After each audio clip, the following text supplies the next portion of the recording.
राहुल गांधी ने 4000 किलोमीटर भारत जोड़ो यात्रा की, अपने पैर के छालों की परवाह किए बगैर कन्याकुमारी से कश्मीर तक चलते रहे ताकि नफरत मुल्क से कम हो सके। आज मैं उन तमाम मोहब्बतों का मदावा मानने के लिए आपसे आया हूँ और ये कहना चाहता हूँ नौजवान सादात वालों कि आप बड़े खूबसूरत सरजमीन के लोग हैं। यहाँ से उठती हुई आवाज पूरे हिंदुस्तान पे असर रखती है। दानिश आपके भाई हैं, दानिश के लिए आपका एक एक वोट हाथ के पंजे के सामने वाले बटन पे दबेगा तो वो सिर्फ दानिश अली को नहीं मिलेगा, आपका दिया गया एक एक वोट मोहब्बत के उस मसीहा राहुल गांधी को मिलेगा, आपका दिया गया एक एक वोट अखिलेश यादव को मिलेगा, आपका दिया गया एक एक वोट बाबा साहब अम्बेडकर के सच्चे अनुयायी मल्लिकार्जुन खड़गे जी को मिलेगा, प्रियंका गांधी जी को मिलेगा, सोनिया गांधी जी को मिलेगा। ये भी कह रहा हूं कि आपका दिया गया एक एक वोट इमरान प्रतापगढ़ी के ऊपर पर्सनल एहसान भी होगा, क्योंकि दानिश भाई को मैंने पार्लियामेंट में आपके मुद्दों पर लड़ते हुए देखा है। हम दोनों भाई पार्लियामेंट में रहेंगे, ये लोकसभा में रहेंगे, मैं राज्यसभा में रहूंगा, तो हम और मजबूती के साथ नफरत के खिलाफ लड़ सकेंगे। मुझे कहा है समरपाल जी ने कि वो एक नज्म सुना दीजिए, क्योंकि 4 मिनट बाकी है तो मैं नज्म नहीं सुनाऊंगा तो अधूरा अधूरा सा रह जाएगा। कहाँ सोया है नौजवान सादात वालों, जैसा सुन रखा है वैसा जज्बा मुझे दिखना भी चाहिए आपके बारे में। मैं तो हुकूमत के आंख से आंख मिला करके पूछ रहा हूं कि कहाँ सोया है चौकीदार, सोया है चौकीदार। गैस सिलेंडर की कीमत भी 1000 के पार, चौकीदार कहाँ सोया है चौकीदार। कि चाय बेचने वाला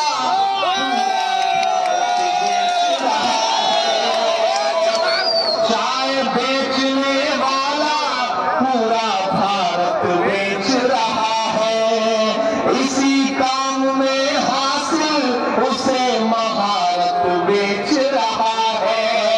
कि रेल बिक गई, तेल बिक गया, रेल बिक गई, तेल बिक गया, बिका हवाई अड्डा, सब कुछ बिकता देख के खुश है अपने दिल की माता। आपको तो क्या मुझे याद है, ये कमाल है नौजवान सादात का, कि जनता महंगाई की मारी करती हाहाकार। कहाँ सोया है चौकीदार, कहाँ सोया है चौकीदार। बस एक बात नौजवान सादात वालों बहुत संजीदगी से कहना चाहता हूँ, भाजपा जानती है कि इस इलेक्शन को अकेले नहीं जीत सकती। भाजपा जानती है कि दानिश अली को डायरेक्ट इलेक्शन में नहीं हराया जा सकता, इसलिए उन्होंने कुछ अपने और मददगार भी भेज रखे हैं जो चाहते हैं कि वोट कट जाए। तो मेरी आपसे गुजारिश है कि ये जो नए नए सवार आए हैं हाथी पर बैठ करके, उनसे कह दीजिए कि साहब एक्सपेरिमेंट कभी और करेंगे, तजुर्बा कभी और करेंगे। इस बार तो हिंदुस्तान के आईन को बचाना है, जिसमें मौलाना आजाद के ख्वाबों की ताबीर है, महात्मा गांधी के उसूल है, पंडित जवाहरलाल नेहरू की कौमी यकजहती की जो सोच है, ये सरकार उसको बदलना चाहिए। पता नहीं चलेगा, ऐसे में उड़ान मारो, उड़ानों के वक्त भारी है, परों की अपनी नहीं हौसलों की बारी है। ये कचरा समंदर से जंग करता है, इसे बचाना तो तुम सबकी जिम्मेदारी है। मैं ये कहने आया हूं आपसे, हमारे साथ मसला क्या है ना, हम अपनों से नाराज बहुत जल्दी होते हैं, हम तो नाराज होने के लिए ही पैदा हुए, हमारी पूरी नस्ल का अलमिया यही है, हम पूरा देश जर्रा बराबर नहीं है। हमें लगता है कि जो हमारा नेता है, जो हमारी रहनुमाई कर रहा है, जाके पार्लियामेंट में बैठा है, हम जैसा सोचते हैं उस हिसाब से चले। नहीं, बहुत सारे मसाइल होते हैं, मजबूरियां होती हैं, दुश्वारी को समझता हूँ, जिस दुश्वारी को पिछले 5 साल से दानिश अली लोकसभा में रहकर झेल रहे हैं। बस आपसे इतना कहना चाहता हूँ कि इस बार भाजपा फंस गई है, उलझ गई है भाजपा। नरेंद्र मोदी जी ने अपने भाषणों में बड़े नारे लगा रहे थे, इतना पार रुकना पार, कुछ नहीं, मामला हलक के पास चला गया। इस बार अटक गई है बात। राहुल गांधी ने कहा प्रेस कॉन्फ्रेंस में कल के पहले भाजपा 180 सीट ला रही थी, अब 150 का आंकड़ा पार नहीं कर रही है। मैं 4 दिन पहले केरल में था, उसके बाद उत्तराखंड में था, परसों महाराष्ट्र में था, कल कश्मीर में था, आज यहाँ हूँ चुनाव प्रचार में। आप सोचो मैं 5 सूबा घूम के आया हूँ। एक नारा बजाओ में चल रहा है कि दक्षिण भारत में भाजपा साफ, उत्तर भारत में भाजपा हाफ। कितना होगा? मुश्किल 150, मुश्किल 150। नफरत का कारोबार करने वालों ऐसे में अगर आप चूके मैं तो आपसे ये कहने आया हूं, दामन फैला करके लड़ाई बहुत बड़ी है, छोटी छोटी चीजें नजरअंदाज करो। गमों की धूप में भी मुस्कुरा कर चलना पड़ता है। ये दुनिया है, यहाँ चेहरा सजा कर चलना पड़ता है। तुम्हारा दिल मेरे कब से बहुत ऊंचा सही, लेकिन चढ़ाई पर कमर सबको झुका कर चलना पड़ता है। तो मेरे बुजुर्गों, जहां तक मेरी आवाज जा रही है, माओ बहनों और खास तौर से मेरे नौजवान साथियों, 26 को जब घर से निकलोगे तो ये सोच के मत निकलना कि एक सांसद चुनने जा रहे हो। ये सोच के घर से निकलना कि हिंदुस्तान के मुस्तकबिल को बचाने की लड़ाई है। ये 2024 के बाद अगर साढ़े फिर से बदल के आए तो हिंदुस्तान में चुनाव होगा या नहीं होगा कोई गारंटी नहीं है। आगे बैठे इसलिए खतरे को समझो। मैं तो पार्टी करने आई हूँ, बहुत संजीदगी से आपसे कहने आया हूँ कि वो जमहूरियत खत्म करना चाहते हैं, वो आईन को पामाल करना चाहते हैं। और जमहूरियत में इन तमाम चीजों का बदला चिल्ला के नहीं लिया जाता, बटन दबा के लिया जाता है। ईवीएम की बटन दबा के लिया जाता है। और इस बार तो अच्छी बात यह है कि उत्तर प्रदेश में गठबंधन बना है, उसमें साइकिल की जो स्टेरिंग है उसके पंजे में अपने हाथ से पकड़ा हुआ है। अरे बना दो तो कमाल तो होना ही है। दानिश भाई को जिता करके पार्लियामेंट पहुंचाइए। हम आपसे वादा करते हैं, ये तरफ लोकसभा में ये खड़े होकर के लड़ेंगे आपके मुद्दों पर, और दूसरी तरफ राज्यसभा में इनका छोटा भाई नागपुरा नहीं खड़ा होकर के लड़ेगा। हम दोनों आपके मुद्दों पर लड़ेंगे, ये हमारा आपसे वादा है। महान बादशाह सिकंदर ने यूनान फतेह किया। यूनान फतेह करने के बाद वो जीत का जश्न मनाने के लिए शहर की सड़कों पर निकला, तो उसने देखा कि पूरा शहर जश्न मना रहा है, लेकिन एक आदमी चादर तान के पेड़ के नीचे खुले आसमान में सो रहा है।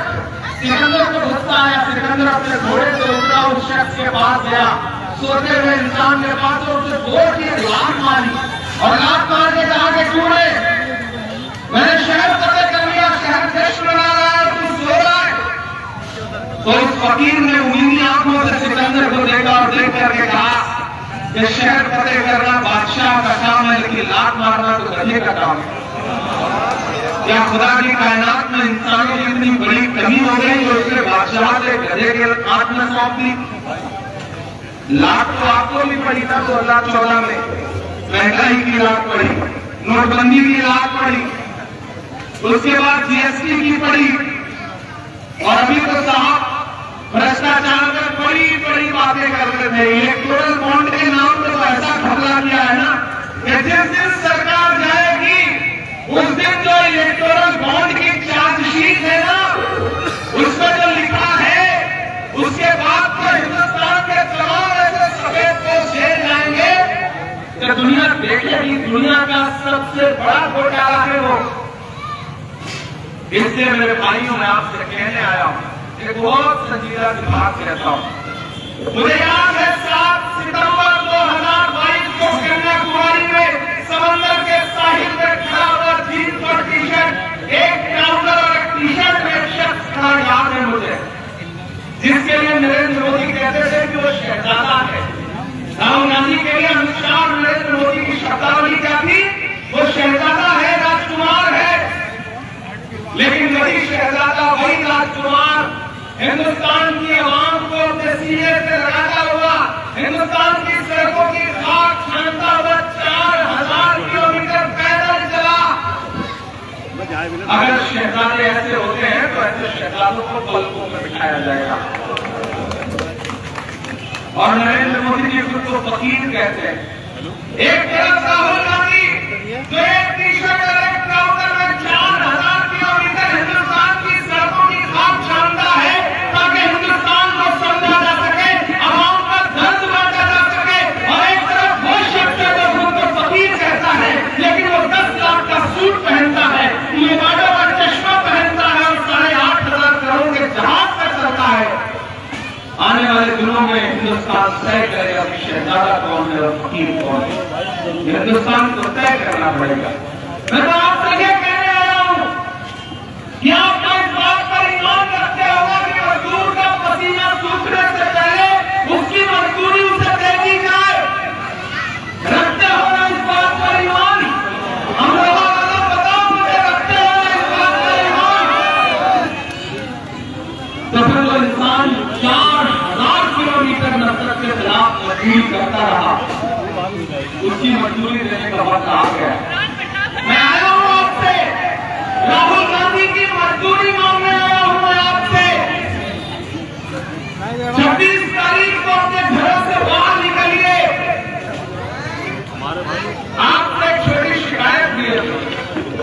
आप सुबह चाय की दुकान में बैठते हो तो 2 मिनट में दिल्ली की सरकार बदलते हो और अगले मिनट में लखनऊ की। फिर शाम में आपको लगता है क्या ठीक है, हो गया। फिर शाम को बिरयानी खा रहे होते हो तो 2 मिनट में चीफ मिनिस्टर, 2 मिनट में प्राइम मिनिस्टर, अमेरिका तक का बदल देते हो। लेकिन जिस दिन वोटिंग का दिन होता है, आप पोलिंग बूथ पर जाने से कतराते हो। आपको लगता है लाइन बहुत लंबी होगी, धूप बहुत होगी, दानिश का चुनाव जीत ही रहे हैं, मेरे वोट से क्या हो जाएगा? सोचते हैं ना। मैं एक बात बताता हूं, राजस्थान में हमारे एक नेता है सीपी जोशी, चीफ मिनिस्टर बनने की रेस में थे। एक वोट से एमएलए का चुनाव हार गए, न एमएलए बन सके न चीफ मिनिस्टर बन सके। कितना बड़ा नुकसान हुआ एक वोट से। अपने एक वोट की अहमियत समझो। जुल्म के खिलाफ तुम्हारे एक वोट की अहमियत वही है जो आबादियों के पंजों में दबे हुए कंकर की थी। अपने घरों से बाहर निकलो। जमहूरी निजाम में वोट से बड़ी कोई ताकत नहीं होती है, उस ताकत का इस्तेमाल करो। मैं दानिश अली साहब के लिए आपके सामने अपना दामन फैला के आया हूं। दानिश अली को आंख के पंजे के सामने दिया गया एक वोट सिर्फ इन्हें नहीं मिलेगा, मोहब्बत के उस मसीहा को मिलेगा जिसका नाम राहुल गांधी, अखिलेश यादव को भी मिलेगा। इनको दिया गया एक वोट मल्लिकार्जुन खड़गे जी को मिलेगा, प्रियंका गांधी को मिलेगा, सोनिया गांधी को मिलेगा।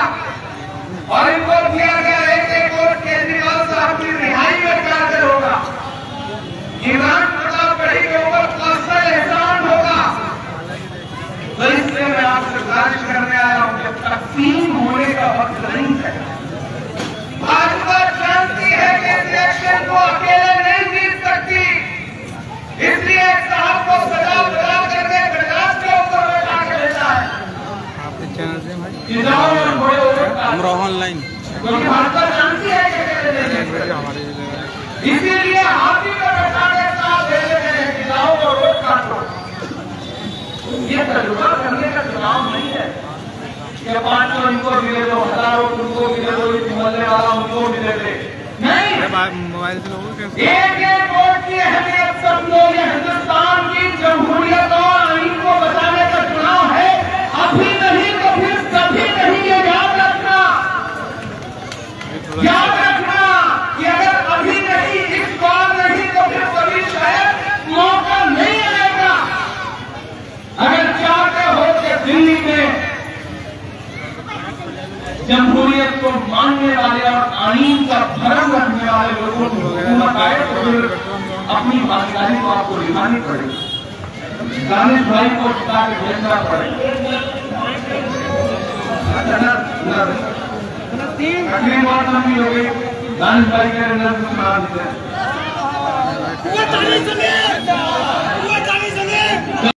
30 तारीख को जब अपने घरों से निकलिए तो ये सोच कर निकलिएगा कि अगर इस बार चूके तो आईन हार जाएगा, संविधान हार जाएगा, जमहूरियत हार जाएगी। कांग्रेस पार्टी जो घोषणाएं कर रही है वो आप सब जानते हैं। मैं तो बस इस एक बुनियाद पर आपसे कहने आया हूं कि हिंदुस्तान में फासिज्म के खिलाफ अगर सबसे बड़ी लड़ाई कोई लड़ रहा है तो उस शख्स का नाम राहुल गांधी है, अखिलेश यादव है। तो ऐसे दो जो यूपी के दो लड़के जिनके बारे में भाजपा कहती है कि यूपी के दो लड़के, तो आज यूपी के ये दो लड़के, ये इलेक्शन बहुत अहम इलेक्शन है। ये मत समझिएगा कि ये सिर्फ एक आम चुनाव है। ये हिंदुस्तान के जमहूरियत को, हिंदुस्तान के आईन को बचाने का चुनाव है। राहुल गांधी ने 4000 किलोमीटर जो भारत जोड़ो यात्रा की, अपने पैर के छालों की परवाह किए बगैर कन्याकुमारी से कश्मीर तक चलते रहे ताकि नफरत मुल्क से कम हो सके। आज मैं उन तमाम मोहब्बतों का मदावा मानने के लिए आपसे आया हूं और ये कहना चाहता हूं नवाब सादात वालों कि आप बड़े खूबसूरत सरजमीन के लोग हैं। यहां से उठी हुई आवाज पूरे हिंदुस्तान पे असर रखती है। दानिश आपके भाई हैं, दानिश के लिए आपका एक एक वोट हाथ के पंजे के सामने वाले बटन पे करेगा तो वो सिर्फ दानिश अली को नहीं मिलेगा। आपका दिया गया एक एक वोट मोहब्बत के उस मसीहा राहुल गांधी को मिलेगा। आपका दिया गया एक एक वोट अखिलेश यादव को मिलेगा। आपका दिया गया एक एक वोट बाबा साहब अम्बेडकर के सच्चे अनुयायी मल्लिकार्जुन खड़गे जी को मिलेगा, प्रियंका गांधी जी को मिलेगा, सोनिया गांधी जी को मिलेगा। और ये भी कहने आया हूं कि आपका दिया गया एक एक वोट इमरान प्रताप गढ़ी के ऊपर पर्सनल एहसान भी होगा, क्योंकि दानिश भाई को मैंने पार्लियामेंट